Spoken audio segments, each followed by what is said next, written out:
ये एक वीडियो है जिसमें खेसारी लाल यादव मिलने जाते हैं छोटे छोटे और गरीब लोगों से, जिसको ये भगवान कहते हैं। ये भगवान से मिलने जाते हैं और इनके भगवान 6 घंटा से इनका इंतजार कर रहे थे। एक छोटा सा बच्चा बड़े मासूमियत से कहता है, खेसारी भैया हाथ मिला लीजिए एक बार। और खेसारी भैया आपके कहते हैं, खेसारी भैया ने अपनी आंखों से कहा कि मैं गरीबों से हाथ नहीं मिलाता, मेरी औकात बहुत बढ़ चुकी है। उन्होंने कोरोना का बहाना बनाया और कहा कि मैं तुमसे हाथ नहीं मिला सकता।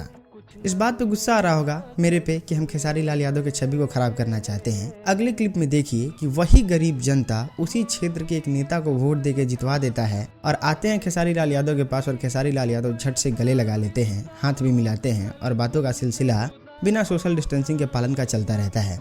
मतलब वो गरीब थे, वो लाचार थे तो उनको कोरोना था, और ये महाशय आते हैं मिलने तो इनको कोरोना नहीं है। वाह रही कहता तो सब कोई है, करके दिखाए तो कहा जाए ना।